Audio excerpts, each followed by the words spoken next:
কেমন আছেন বন্ধুরা? আশা করি অনেক ভালো আছেন। আমিও অনেক ভালো আছি। আজকে বানাতে চলেছি ছোলার ডালের বড়ি। খুব লোভনীয় একটি খাবার। কীভাবে বানাচ্ছি চলুন সেটা দেখে নেওয়া যাক। কী কী উপকরণ লাগছে চলুন আমরা দেখে নিই। প্রথমে আমরা ছোলার ডালটাকে সেদ্ধ করে রেখে দিয়েছি। আর নিয়েছি হচ্ছে এখানে নারকেল কোড়া, নিয়েছি দুধ, আর নিয়েছি এলাচ, গুঁড়ো দুধ নিয়েছি, আর নিয়েছি এখানে ঘি। এখন ফ্রাই প্যানে দুধ দিয়ে দিয়েছি সামান্য পরিমাণে, ওটা এখন ফোটাচ্ছি। ততক্ষণে আমরা এখানে সেদ্ধ ডালটাকে এখন মিক্সিতে পেস্ট করে নেব। মিক্সিতে ভালো করে পেস্ট করে নেব। এদিকে পেস্ট হয়ে গেলে এখন আমরা নারকেলটাকে মিক্সিতে দিয়ে দেবো এটাকে পেস্ট করার জন্য। এর মধ্যে দিয়ে দেবো সামান্য পরিমাণে চিনি। আপনারা যেমন মিষ্টি খেতে পছন্দ করেন সেই রকম পরিমাণে চিনিটা দেবেন। দিয়ে দেবো গুঁড়ো দুধ,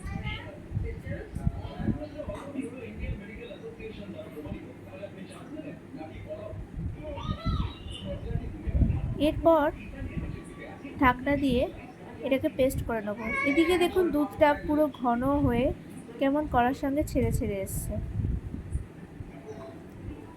এখন এর পরবর্তীতে এখন আমরা দিয়ে দেবো হচ্ছে সেই ডাল বাটাটি, যেটা মিক্সিতে পেস্ট করে রেখেছিলাম ছোলার ডালটি। ওটা এখন দিয়ে ভালো করে ফ্রাই প্যানে দিয়ে লো ফ্লেমে দিয়ে গ্যাসটিকে নাড়তে হবে। এখন বেশ কিছুক্ষণ এটাকে নাড়তে হবে। এটা দুধটার সঙ্গে ভালো করে মিক্সড করে একটা আঠা আঠা ভাব হয়ে যাবে, কড়াইয়ের সঙ্গে ছেড়ে আসবে। ততক্ষণ পর্যন্ত এটাকে নেড়ে যেতেই হবে।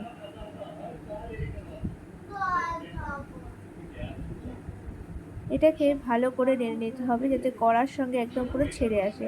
একটু বেশি টাইম ধরে ছাড়তে হবে।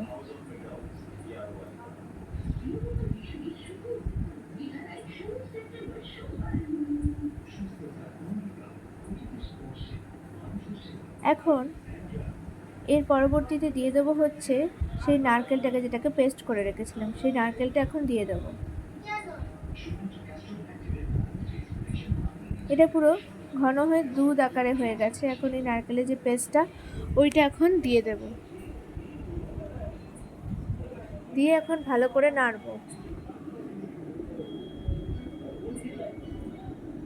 এটা এখন ভালো করে নেড়ে নেব। কড়ার সঙ্গে যতক্ষণ না ছেড়ে আসছে পুরো, ততক্ষণ পর্যন্ত এটাকে ভালো করে নেড়ে নেবো। আর ভেতরে যদি কোনো দলা পাকিয়ে থাকে সেগুলোকে মেল্ট করে দিতে হবে, কারণ ভেতরে দলা পাকিয়ে থাকলে খেতে ভালো লাগবে না। ভালো করে নেড়ে নিতে হবে জিনিসটাকে। অবশ্যই এটাকে লো ফ্লেমে দিয়ে করতে হবে, হাই ফ্লেমে দিয়ে করলে কড়াই লেগে যেতে পারে। দেখুন কেমন ফুটছে, কড়ার সাথে ছেড়ে ছেড়ে আসছে।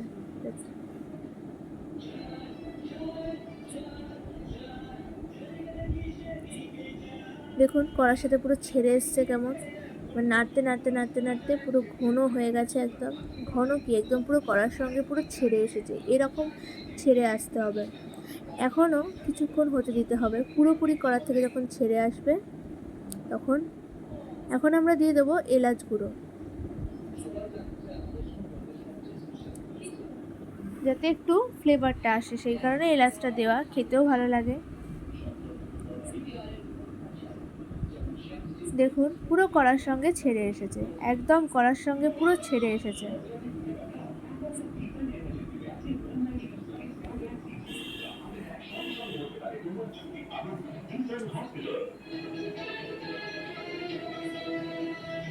দেখুন ছেড়ে আসার পর এটা আমরা একটা পাত্রে দিয়ে এরকমভাবে চেপে দিয়েছি, পুরো সেট করে দিয়েছি।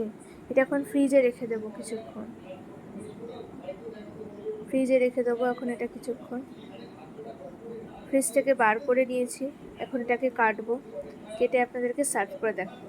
দেখুন কেমন হয়েছে, কত সুন্দর হয়েছে দেখতে, আর খেতে কিন্তু অসাধারণ হয়েছে। আপনারা একবার অন্তত বাড়িতে ট্রাই করে দেখবেন, সত্যি অসম্ভব সুন্দর এটা খেতে। এত সুন্দর এটা খেতে আপনারা অবশ্যই একবার ট্রাই করে দেখবেন, খুব ভালো। নমস্কার।